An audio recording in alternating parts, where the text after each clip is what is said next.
Le troisième mousquetaire est enfin arrivé. Et oui, après les Mercedes CLA, le Mercedes GLB, voici la nouvelle Mercedes GLA. Est-ce que Mercedes a gardé le meilleur pour la fin? Ou est-ce que c'est un vilain petit canard?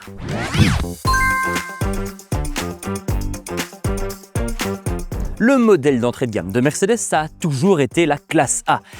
Mais elle ne sera pas remplacée avant 2028 au plus tôt. Car Mercedes avait d'abord l'intention de l'acheter aux toilettes, comme un poisson qu'on aurait gagné à la fête foraine.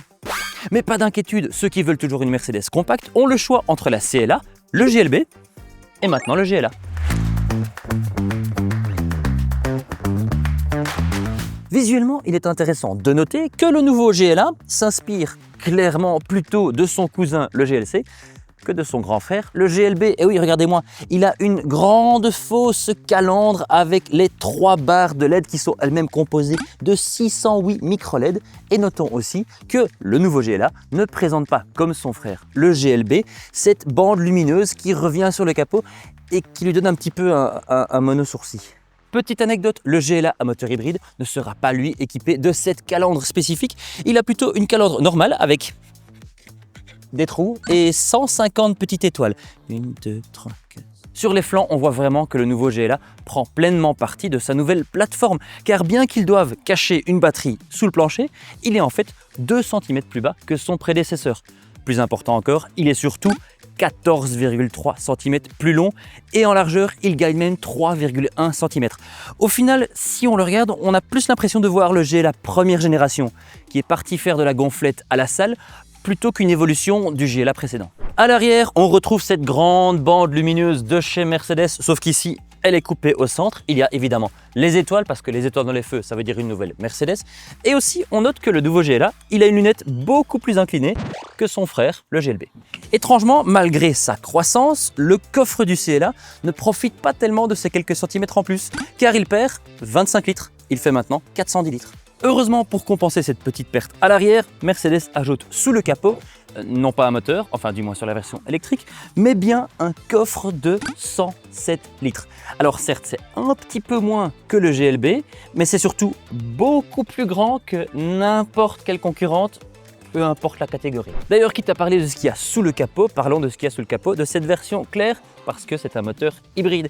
Et oui, c'est le même 4 cylindres 1,5 litre hybride avec la boîte automatique 8 rapports que sur la CLA et sur le GLB. Et comme sur ces deux versions-là, elle n'arrivera pas au lancement, mais un peu plus tard. Le GLA arrive donc d'abord en version électrique. L'entrée de gamme, c'est le GLA 200 qui associe un moteur sur le train arrière de 224 chevaux avec une batterie de 58 kWh qui offre jusqu'à 460 km d'autonomie. Pourtant, le champion de l'autonomie, c'est le GLA 250+. Lui, il a une grande batterie de 85 kWh, un moteur de 272 chevaux et 657 km d'autonomie. Et en plus de ça, cette batterie-là, elle peut aussi être associée à une version à 4 roues motrices qui s'appelle la 350 4MATIC et qui pousse la puissance à 354 chevaux. Outre la version hybride, une variante équipée d'une batterie de 71 kWh arrivera en 2027. Mais avant, regardons l'habitacle.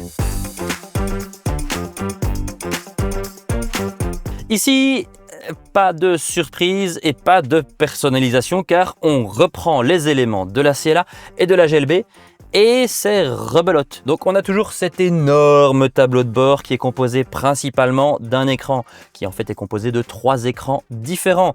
Il y a l'instrumentation de bord digitale, l'écran central et l'écran passager qui lui est optionnel. Il y a toujours cette grande console centrale assez haute, un chargeur à induction, 2 espaces pour des boissons ici et plein de rangements en dessous. Et c'est plus ou moins le même sentiment que dans les CLA et les GLB. Donc on a toujours un côté assez technologique très proéminent, mais une finition qui est un petit peu en baisse. Évidemment, il y a aussi le fait que tout est contrôlé par l'écran. Absolument tout, même le toit vitré. Alors, contrairement aux autres, il est de série sur le GLA. Par contre, ce qui est en option, c'est le fait qu'on puisse changer sa teinte, comme ceci, en appuyant sur l'écran. Puis on peut s'amuser. À l'arrière, l'empattement qui augmente de 6,1 cm profite évidemment à l'habitabilité. C'est bien plus habitable que la génération précédente. Et disons-le aussi, il est aussi plus agréable sur la banquette arrière que la CLA. La raison, on a des réels caves à pieds et donc on peut vraiment passer ses pieds en dessous des sièges avant. Et ça, c'est rare sur les électriques maintenant. Alors bien sûr, la question que tout le monde va se dire, c'est bien joli, mais ça coûte combien? Eh bien, pour l'instant, Mercedes ne dévoile pas les prix en Belgique, mais elle dévoile les prix en Allemagne. Et ce qu'on remarque, c'est qu'elle est en moyenne 2000 € plus chère que la CLA. Et à savoir que la CLA maintenant en Belgique coûte 49 710 €. Il vous suffit de faire un simple calcul. Avec sa poussée de croissance, le GLA tente un petit peu de justifier son prix qui lui aussi est en hausse. Mais en maintenant, il se rapproche aussi du GLB. Donc reste à savoir, c'est une question de goût. Est-ce qu'on préfère le look du GLB ou le look du GLA, un petit peu plus sportif? Et vous, dites-le nous dans les commentaires si vous préférez le look du GLB ou du nouveau GLA. Et pourquoi pas, abonnez-vous à la chaîne, likez la vidéo et nous, on se voit dans la prochaine vidéo.